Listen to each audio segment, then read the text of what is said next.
Ryanair's fucking awful, isn't it?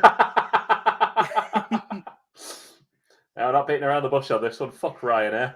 No, let's go. No, I'll just. We're not about. We don't have a big audience, but I'll just say it. 5 minutes before we went live, we just got a message that they have moved all the flights for the stag do we're going on by a day, without even a fucking notification.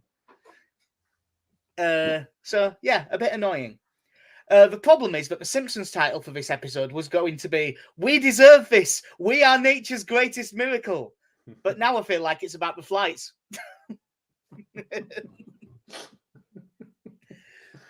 Sorry, I'm picturing Jesse shouting, "I am nature's greatest miracle." Yeah. Well, and going all of this stuff. Just before we get into anything serious, was he doing Booyakasha, or was he doing air guitar? You're the only. Well, you're not the only person, because I know they said it on the match ball on the Square Balls feed. But yeah, it's clearly not air guitar, because that's not what an air guitar looks like. However, this is you who does the worst air guitar of anyone I've ever met in my life. I don't know, mate. When you strum, you just move your hand up and down. Yeah, that's how it works. Changing notes with the right hand while playing a right-handed guitar. Yeah, fine. So yeah, that was an old start. I'm Jack, as always, joined by Casey. Fuck Ryanair. Yeah, fuck Ryanair. Liverpool 1, Leeds United 2. Well, I didn't see that coming. Well, I was entirely confident throughout. I just watched the highlights pack, to be honest, just to recap, and the glory of Joe Gomez's defending for 5 seconds is wonderful. Yeah, I mean, we won't be able to keep this chronological, but it is funny that like the first minute we have a defensive howler. Cooper runs back into Melier, and they're getting each other's way. It's so Kiko and Cooper from the Derby playoff game. Like I love Liam Cooper, but at some point you start to think, this is a you problem, Liam. This is a you problem. Yeah, it was a bad bit of communication, but we got away with it. But then, up the other end, about 4 minutes in, Brendan Aronson gets in behind Trent, because Trent is pushed up high, because that's what Liverpool always do. But Joe Gomez, to his credit, tracks the run really well. Aronson tries to go by him. Gomez dispossesses him. Piece of piss. And all he's got to do is either... I'd say have a look. He doesn't actually need to have a look if he plays the back pass anything like well. Because I've just noticed watching it earlier. So once... sort of the second before he passes, Aronson has gone to the inside. So if he gets his head up, he can either, one, actually look to see where his goalkeeper is stood, or he can just turn in the opposite direction and have the freedom of the right-hand side. No, plays a completely blind back pass, plays it well inside Alisson, who slips. And then the funniest angle is the one from a bit further away, where you see that Virgil van Dijk is just looking in the opposite fucking direction. I mean, Rodrigo does not react quickly. But Van Dijk he's got about 3 yards by the time Van Dijk notices. And by then, it's too late. Yeah. Rodrigo runs in, tapping, 1-0. Away end goes mental. Air bar, which is where we watched the game. First time in a long time I've been in there, goes mental. It was a great start, but the thing that I really found amazing was Alisson putting his hand up to apologise to Joe Gomez. Despite the fact that is clearly Joe Gomez's fault. Like, goalkeepers are meant to stand to the side of the goal. You're not supposed to put a back pass on target. Because if he slips in the middle of his goal... it's a goal. Of a corner. What I imagine would happen is he slips, he picks it up, and no back pass is given, such is life. And the pointlessness of the back pass rule these days. But I hark back to a simpler time. So when we go 1-0 up, also, like, I had said, I can't believe that he's picked Rodrigo over Bamford. God, I wish we'd started Bamford, because if Bamford would have had that and got to score from 3 yards, maybe he'd have had some confidence. Let's not start tempting fate now. Like, there's an alternate universe where Bamford is looking to see where Virgil van Dijk is looking as well. Yeah, true.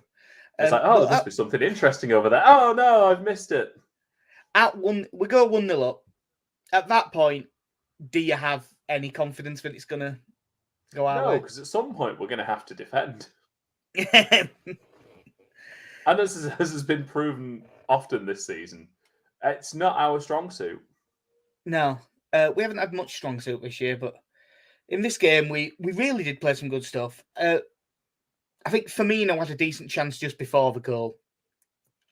But then it's about, 15 minutes in? It's not long. It's about 10 minutes after our goal. Cross comes in that Meslier comes for. Doesn't quite get there. And then it comes out to Robertson. If you look at Meslier, his starting position is like almost beyond the near post. He's come across a bit too far. Good cross back in from Robertson. Salah doesn't hit it back cleanly, but gets it on target. Meslier almost gets there. Gets a hand on it, but he can't quite keep it out.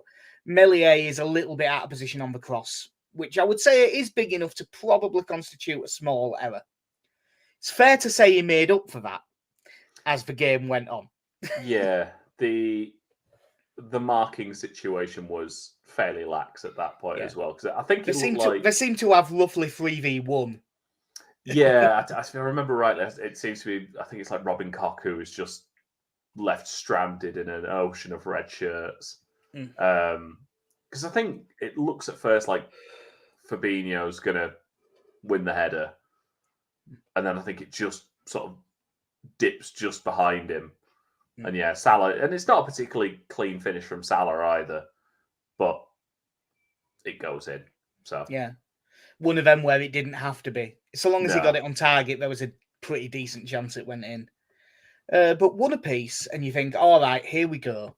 And then after that goal, this was the bit where I thought, oh no, we are actually playing quite well, was after the goal. Because we sort of really played his way into it. Got the ball down well, played some good stuff. This is where you got unlucky on your bet. Really good crossfield free kick. I think it was it Cooper to Christensen or Strout to Christensen? I think it was Cooper. Takes a good touch. Sure. Great cross. Aronson volley. Hits the bar. It's a great effort. It's incredibly harsh because I've heard several different pieces of media talking about how we should have scored that.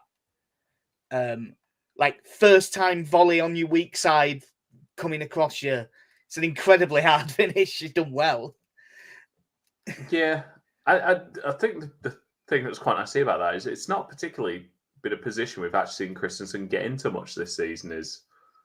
I can't recall too many crosses going into the box like that, but it was inch perfect was that cross. Like it gets above the Liverpool defenders at the front post, dips perfectly for Aronson to run onto, and yeah, he's kind of got to run onto it for a side foot volley. But I think there was a couple of people saying that there might have been a push from Gomez in his back, but it looked like a decent enough challenge to me from him. Yeah, I definitely wouldn't have said there was enough in it to give out. But we also had a good break where Rodrigo played in Harrison down the right, and he had a really good chance. A chance that, for my money, was probably a better chance than the Aronson one. And it was on his weak side, but it was a pretty weak finish. Yeah, it was a very savable height. Like it needed to be lower into the corner or smash it into the top corner. But yeah, no, we were getting into. I don't want to say with regularity, but we were finding. I mean, compare it to. It's a tough one because I understand the situation we were in at that point last season. But when we went to Anfield last year, our best chance was a disallowed goal for offside, and that might have been it. Oh, I think that was the only good chance we created. And it was actually, weirdly, it was a really, really good move as well, where we played his way right through. But no, like I think this is one of the games where we've had a possession in the 30s.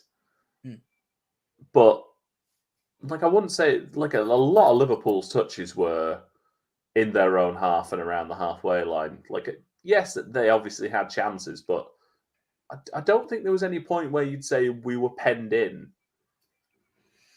No, not really. I definitely wouldn't go as far as that. We were never we never didn't have any threat, which is a good sign. It wasn't just like 10 men behind the ball, just try to hold it up.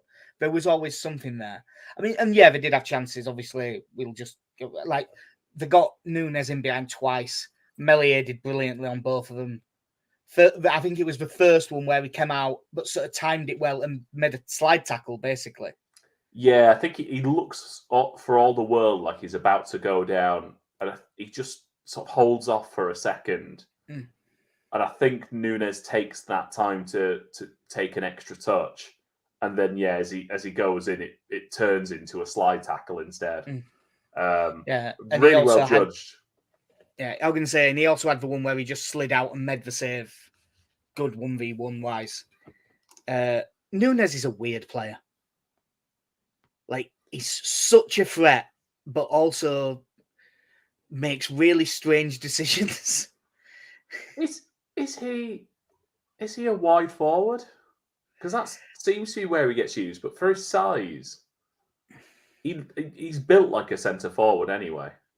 Yeah, he seems to drift left a lot, doesn't he?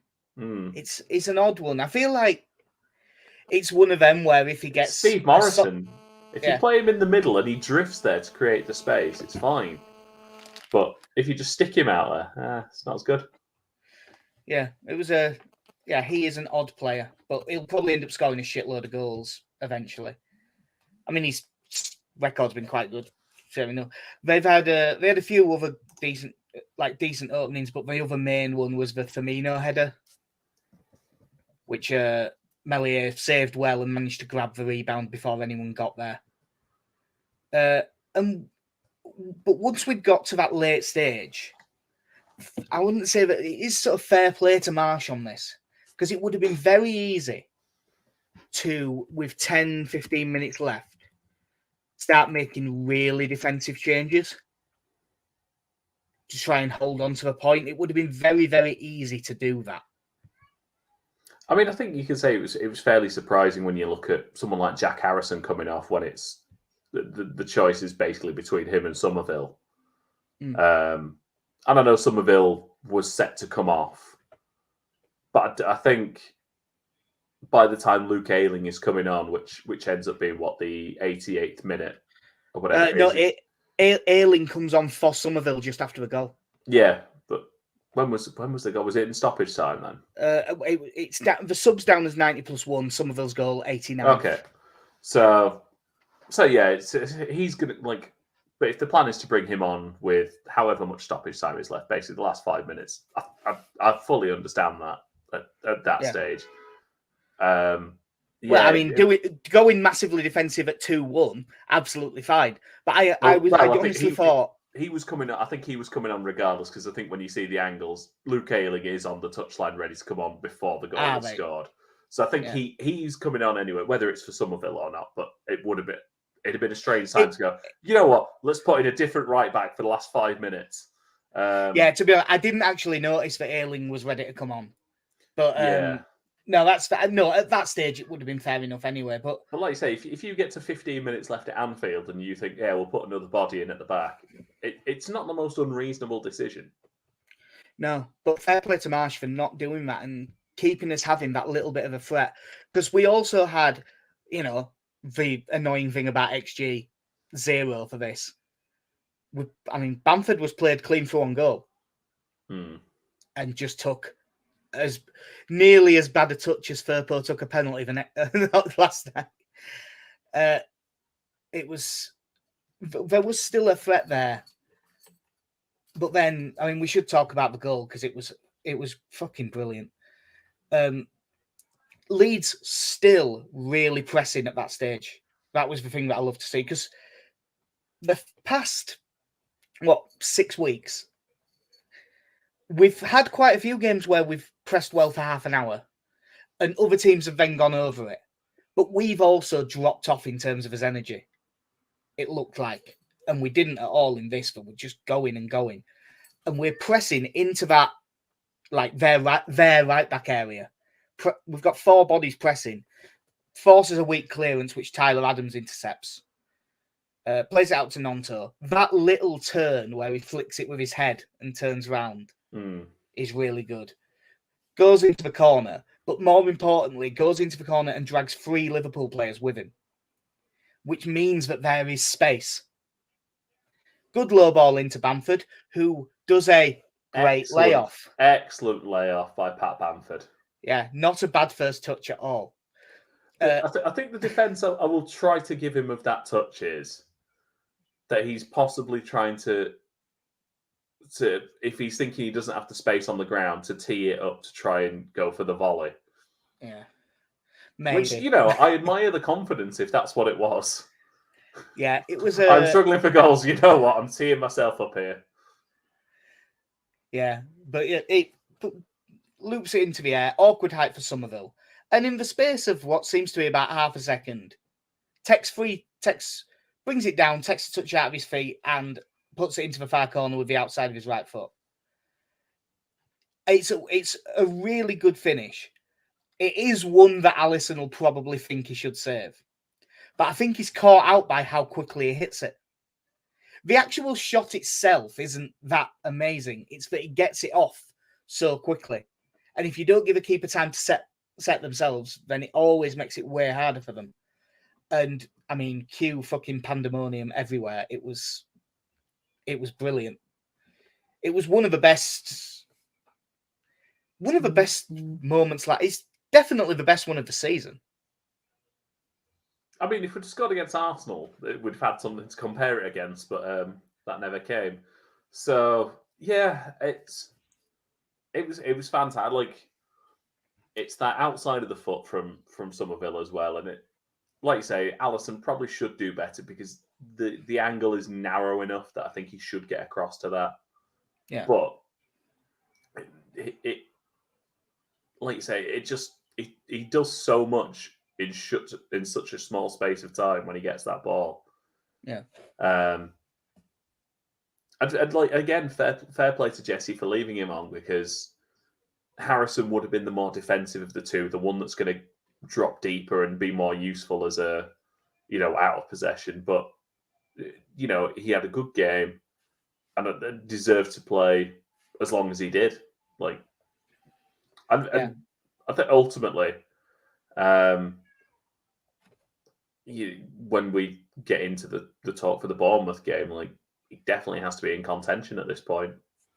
Well, because you've been at work all day, I don't know if you've seen Jesse's press conference. I have seen no press conference notes or anything like that. So I will be going into that blind. There will be some news that will make you decide whether or not Somerville is going to start. Okay. No, you're right about the decision to take Harrison off, because I'm on the record as being a massive fan of Somerville. And I did put on Twitter, wow, it's nice for once to be right about something. But like, because it's away at Anfield and you're going to be up against it, if it had been me, I'd have taken Somerville off and left Harrison on. Yeah. And I'd have been wrong. Like, he got it dead right. You know how obviously we hold the, first game back in the Premier League, we won at Anfield. Yeah. It was really nice that Crescencio Somerville scored his first Premier League goal at Anfield. Yeah. We just... because the other one just didn't happen. No. Ultimately, no one cared about that one. It wasn't as fun. So yeah, he got not even him. No. So he celebrated like he'd scored his first Leeds goal. Lovely, a fair play to him. What was it? His 21st birthday on the Sunday as well. Like, what a moment for him, because I think we all looked and went, like, obviously you were a big fan of him, and he had been making excellent progress in the 23s last year.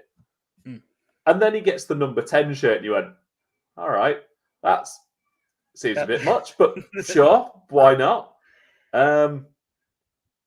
But he in his appearances so far this season, you can't fault him. Like, he was probably our best player against Leicester, which again, is not a terrific accomplishment in and of itself, but he started that and was reasonably effective at times. Fulham, he's come on and got a goal, and then big start against Liverpool at Anfield and played really well and got another goal. It's you can definitely now consider it a breakthrough, and it's just whether we can keep it going. I think Helder Costa should be worried at this point. That Yeah, I don't think he's I don't think he's going to come back from this loan and push for a place. Yeah, people are now, and it is fair, and it is fair enough to have waited till this. People have now stopped saying we should never have let Dan James go out on loan. Which it is still weird that we did that, but people are less bothered now. Yeah. I mean, the whole Dan James thing could be a podcast in and of itself at this point when he ends up leaving at the end of the season. That depends on what league we're in, mate. It'll be massively effective in the Championship. But you know what? We could have used it. It's a massive win. Gets us out of the relegation zone. Gives us something to build on. Just hopefully we can take advantage. But you know, we could have still used Dan James in the squad away at Crewe in the Papa John's. So I, again, as usual, I haven't seen this game. All I have to go off is we seem to put out a pretty strong team, especially your front four. Very solid team there that an Italian international is playing in the Johnson's Paint Trophy. Clip's in there, Furpo's in there, Drama's in there. So it's a decent team we put out, and the results itself isn't what I take issue with for the most part, because you're playing against you got a lot of young lads who are playing against seasoned professionals of varying degrees. Was it the worst penalty shootout imaginable? It's definitely the worst one that I've ever seen. Did it finish 2-1 on penalties? 2-1 after 5. Also, just before I forget, do you want to feel really, really, really, really old? Go on. A player came on for Crewe called Owen Lunt, and that is Kenny. It's his nephew. It's Kenny Lunt's nephew. Kenny Lunt of Being Good on FM 2005. By the way, just to say that, obviously, I can show something now that makes the Leeds game. You can see exactly how it went, basically. Hopefully that is coming up on screen properly. That is the attacking momentum graph from SofaScore.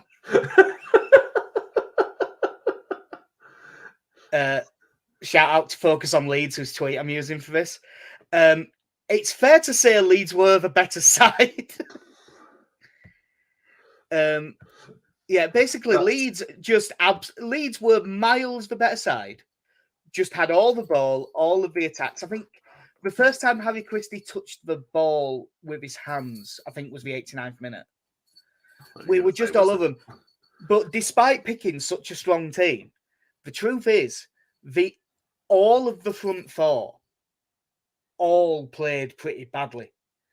I thought Gellart was really poor in this game. How did the front four line up in the end? Because obviously, I think there's several different machinations you could have with those. It was, for the most part, they did all switch around. For the most part, it was Joseph as the striker, Gellart 10, Perkins right, Nonto left. But they did all move about a fair bit. Perkins had a weird day. He had a couple of moments of real quality, but the rest of the time just wasn't on it. Joseph was probably the best of them. Joseph and Nonto both played okay. Gellart had a pretty poor game. They just weren't on it. They weren't sharp at all in the final third. Best player on pitch was JB again, which keeps happening. Was it JB and Click in midfield? Yeah, Click ran it from it took him 20 minutes to get going, and then from 20 minutes to half time, he was the best player on the pitch by an absolute mile. But then he sort of dropped off. Cody Drama must have put 14 crosses in. He kept getting in behind down the right-hand side and putting crosses in or crossing the midget box. And it was not even like he was putting in really terrible balls. they just kept getting intercepted at the near post, even the good ones. And, JB their keeper made an absolute wonder save to tip one of JB's shots onto the bar. We missed a few really good chances. They just weren't sharp. I reckon they'd have actually won if Crewe would have played better. I think it was so easy at times that they just, oh no, we'll score. We don't need to panic. And then the last 10 minutes, we didn't look like scoring because they did start panicking. Because they realised a 0-0, even if they win the shootout, doesn't matter. Because they would have gone out and goals scored to Tranmere anyway. And then, the penalty shootout, which was one of the saddest things I've ever seen. Because Crewe are bottom, no matter what. We are third, no matter what. Both teams are out, no matter what. No one wants to do this penalty shootout.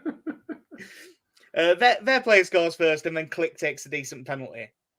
And then, God, the standard. Like, Christie saves one from them, which was a pretty good save. Then, second penalty is Firpo, who not only puts it wide, but it's so scuffed. It's such a bad penalty.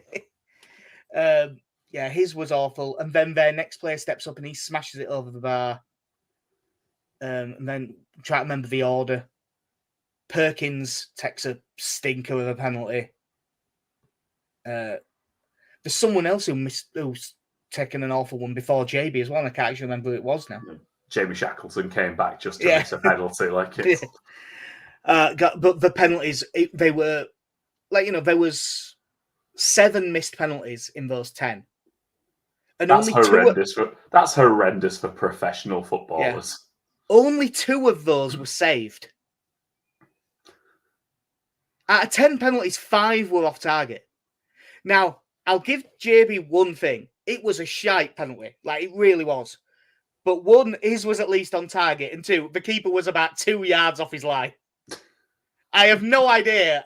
I think that the reason that the linesman didn't call it is because the penalty shootout didn't matter and everyone knew it. So he just said, oh, let's go home. Because he was miles off his line. But yeah, we could have done with Dan James for that game. I think that would have been enough to get us through in the Papa John's. It's a shame. I really did want us to get through in that just because I think it's good for the 21s. I still think for football as a whole, under 21s being in that tournament is a bad thing and should not happen. But since we're absolutely going to do it, we might as well give it a go. Yeah, once you're in it, you might as well give it a go. And we did give it a go. Like, we picked a strong team. I was dying I wanted him to pick Firpo because he needs to play. And that's the only way he's gonna. It's the only way he's gonna. I can't even say he stood out in the 90 minutes either. Like, he didn't. It was all attacking, so it was better than normal because he didn't get one-on-one defensively more. But he was still not a standout. He played some good long balls late on to Perkins that were crossfield that were well judged. Yeah, it's a shame. But, seeing as we beat Liverpool in the week, I don't think we're going to really mind. The key now, and the key all season really, seeing as we played really well against Chelsea and Arsenal, is can we follow up when we're playing someone who isn't that good? Hell no. Bournemouth at home, Saturday, 3:00. They have had a pretty good start, but they've only got 1 win in the last 6. 2 draws, 3 defeats. And the win was 2-1 against Leicester. And that's Leicester before they beat us and started playing like a decent side again. Yeah, it turns out Leicester are actually one of the better defensive teams over like the last 5 or 6 games. Yeah. Turns out that that Leicester squad that's got loads of good players in it. They can actually play now. Yeah. They're having a weird one. It's really hard to know what Bournemouth are going to play. I've gone through the last 6 games and it seems it's a back 3 or a back 4, and it does not seem to be based on the formation the opposition plays either. There's a little bit of bias towards if they're playing a stronger team, it's a 3, which makes me think a 4 against us. Also, that gives them a chance to play a 4-2-3-1 with wingers, and you want wingers against us because that's where we're weak. So I think it'll be 4-2-3-1 rather than the 3-4-2-1 that they've been playing sometimes. We probably won't be able to tell when they release the team news because it's basically the same players either way. it's quite Bielsa in that he's he moves to there and then they move to there. Yeah. But even in goal, I don't know, because they've played Neto, the Brazilian keeper, for quite a few games, but they've also played Mark Travers in quite a few other games. Mark Travers looked a really good young keeper when I saw him before. I'm sure he still is, but I've watched him play 2 games this season. He's been awful in both of them. Yeah, I'm just looking at their bench from the weekend, and I assume they've got like a youth keeper in or someone like that, because I don't recognise. Obviously, like you said, Travers in goal, and then. But there's no Neto. No, it's Cameron Plain, perhaps. Yeah, he might be injured then. In which case, yeah, Travers. The 2 centre backs, if it will probably be Chris Mepham and Marcos Senesi. If they play a 3, they've been moving former Leeds United loanee Adam Smith into a back 3. Yeah. That seems to be the most one. Either full backs or wing backs. Ryan Fredericks, obviously Adam Smith again because he is a right back. Marcus Tavernier, who's more likely, because I think it'll be a back 4, to play on the wing. And that Jordan Zamora, who's the academy left back, who was the one that stopped Leif Davis playing much last season because he looked pretty good. When the last time they played a 4, I think Fredericks played right back and Adam Smith played left back. But I quite like Zamora from what I've seen, which isn't loads, admittedly. But I think he'll probably play. Usually, the last few games, the 2 in a 4-2-3-1, Jefferson Lerma, and such a shame about the injuries, Lewis Cook. Yeah. I still think he could have had fucking 45 caps for England by now if his knee wouldn't have gone and stuff. And then they've been playing Philip Billing as like the 10. If they play a 5 at the back, they sometimes play 3 centre mids, and then they just play him as like a flat line. But it's usually those 3 the same players. Ryan Christie can also play there, but he probably won't. They can play people wide. Tavernier, like I said before, will probably go there. Ryan Christie can go there. They've got a couple of others. They've got that Siriki Dembele that was really good at Peterborough, and he hasn't played at all, so I'm guessing he must be injured. Because I know it's a step up, but he'd look really good. And then as striker options, they could play one or both, and they're both the sort of strikers that Leeds struggle against: Kiefer Moore and Dominic Solanke. Big. Yeah, well, Moore struggles just because he is dominant in the air and he will win everything.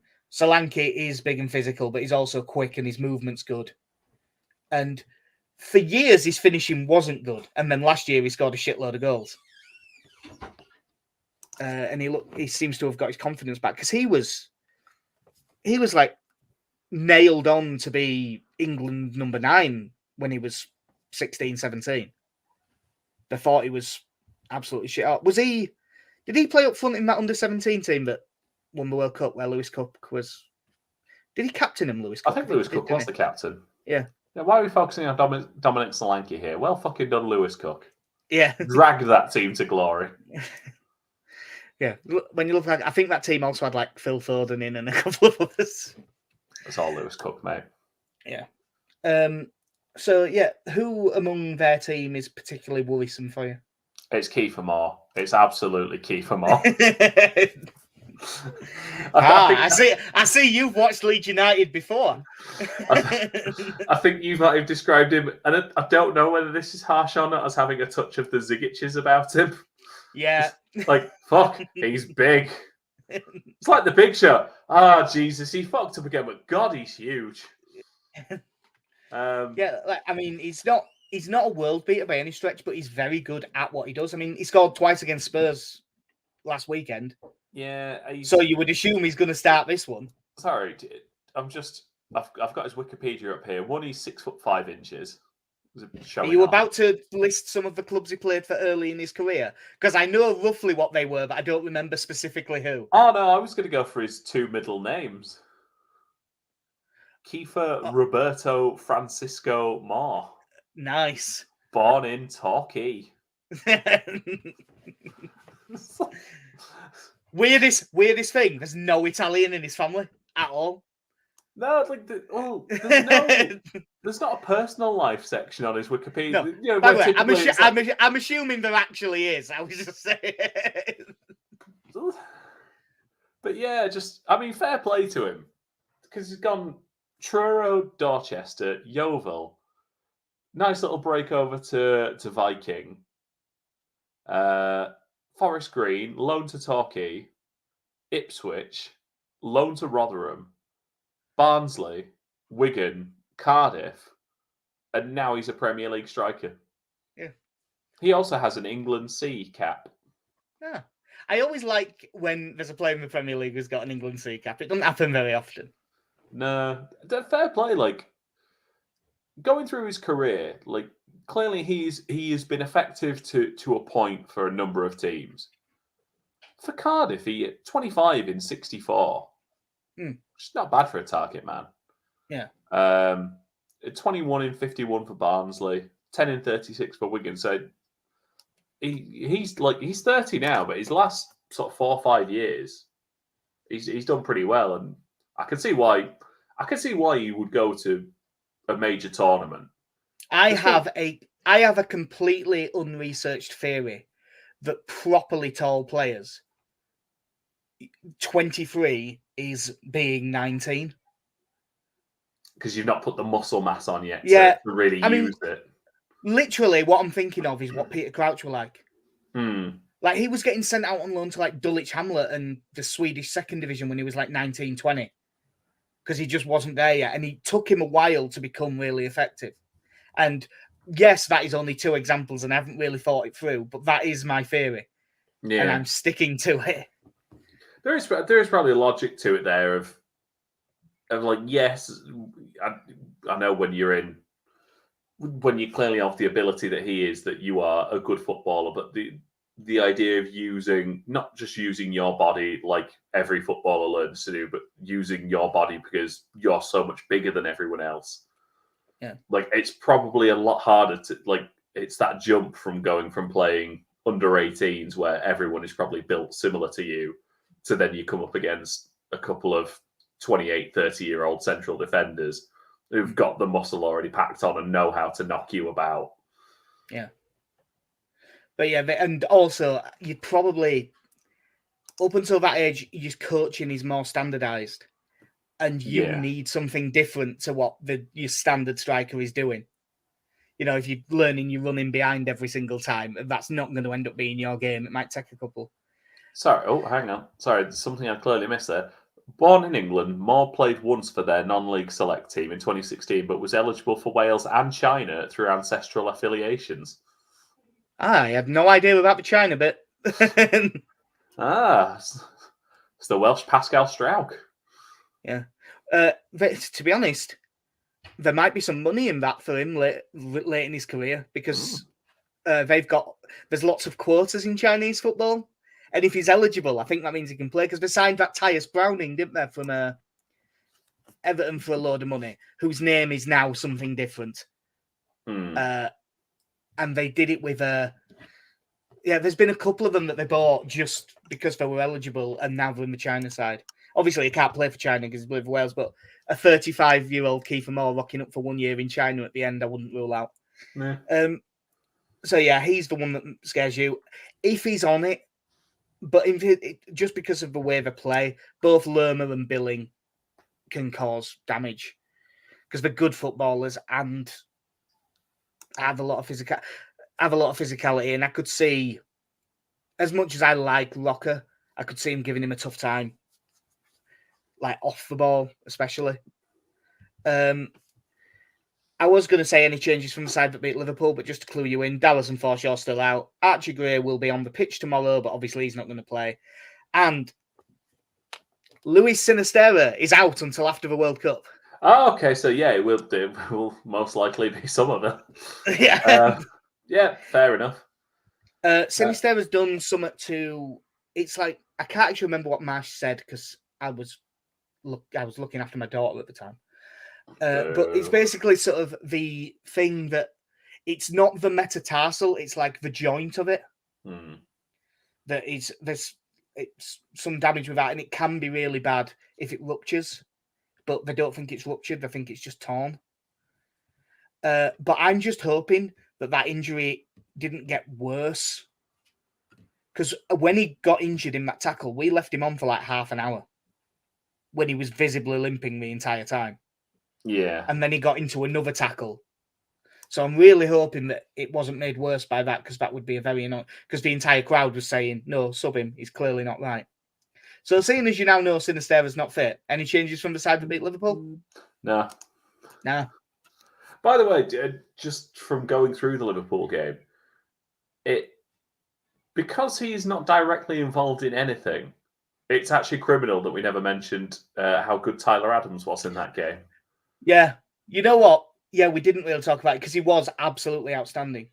The only reason he didn't get man at match is because Meslier had just a fucking worldie of a day. Yeah, I think he showed how important he was, especially after being out from the Fulham game. Yeah, it makes me wonder. I mean, obviously we didn't play very well against Fulham, but I wonder if we missed Adams a lot more than I realised at the time. I mean, I think there's certainly an argument to be made that he's been our best signing so far, because I know we've seen good bits from Sinisterra, but he's not really actually played that much so far now. Aronson's had moments, like probably consistently has been. Christensen is growing into the role. Yeah, I still think Locker's been a lot better than he's getting credit for. The way he plays, and he's more my type of midfielder, so I'll probably notice more. But it's just a Premier League Luke Murphy, mate. You'd be happy at that. KC, why are you saying that like that's a bad thing?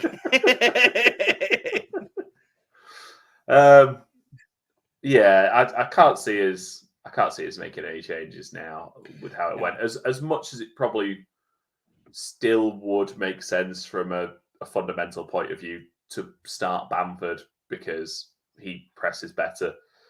Rodrigo had another decent game. So I must say, I know he got the goal, but I'd still think that there was a lot of times where like attacking momentum halted a bit because it went to Rodrigo. But yeah, he definitely did enough that I'm fine with him staying in. I would always want Bamford there instead. I just think we play better that way, but you can't really change that team after what they just did. No.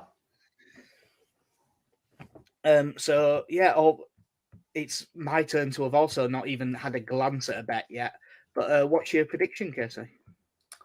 I'm feeling good. Bournemouth have plateaued a bit, haven't they, recently? Well, yeah, they're two draws, 1 win, 3 defeats is the last 6. Yeah. So I don't know. Actually, I'm looking through that, and it's the games they lost are teams they probably should be losing to, but draw with Fulham, 0-0 with Brentford, lost to Southampton. It's so again, they're a team that we should be getting at here, especially at home. I very much worry it's going to be a Wolves situation with them, with just get a number of men behind the ball, slow things down, run down the clock. Ref waits till the 88th minute to issue a yellow card for some sort of time wasting. Because I mean, again, if you've watched any of Leeds, we don't do well when teams know how to break up a game. No, well, that's what worries me about this game. The same thing that's worried me about all the performances this season. I think that Bournemouth do try and play a bit. So I'm hoping that in the 15 minutes before they realise they should stop doing that, I'm hoping that if we get an early goal, I think we'll be fine. But if you don't get an early goal, they will realise they've got Kiefer Moore. If they just ping balls at Kiefer Moore all day, it will be difficult. Yeah. I'd like to say Dominic Solanke is one of those where I think the last time round in the Premier League, like he had a quality to him, but you question whether you'd have him as a starting striker week in, week out. He seems to be a bit more well-rounded at this point. Yeah, well, at this point, I would love us to have him.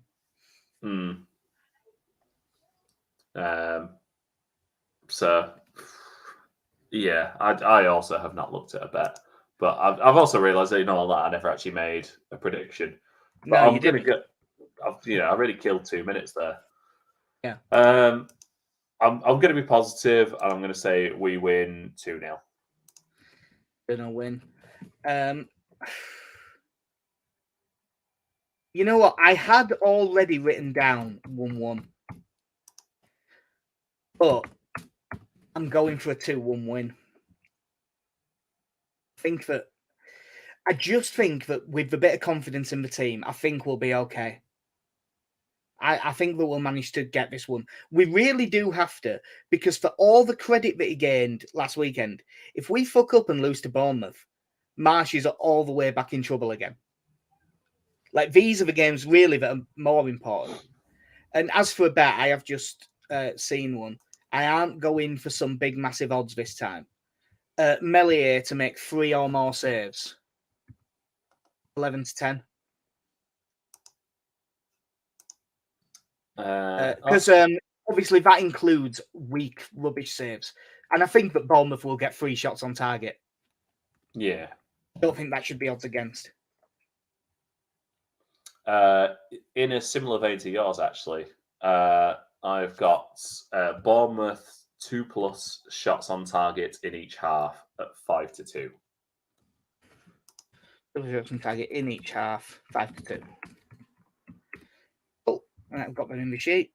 Obviously, we both had us losing against Liverpool, unsurprisingly, so no one got any points there. Fucking stupid notifications. Right. I think that will do us if we ought to add. No, I think we've covered everything. I will just check one thing before I go. Is anyone else injured? Yeah. No, I was just checking when the under-21s next play, and in case, but it's Monday. Because I had in my head that it might have been one of the ones that's at the weekend, so it's all about whether there's a, whether it'll be on or not. It's whether there's a Monday night game. Yeah, and then we've got the which there isn't, because it's an FA Cup weekend, so it should be on LUTV. And we've got the League Cup after the weekend as well. Oh, is that this? Oh, yeah, that's this midweek, isn't it? Because it's before Spurs. Yeah. Well, I hope we win that, because we could really use a cup run. Nah, mate, it's a distraction. That's what they always tell me. Yeah. But yeah, that will do us for episode 182 at Mike White's podcast. So I've been Jack, see you. I'm in Casey. Have a good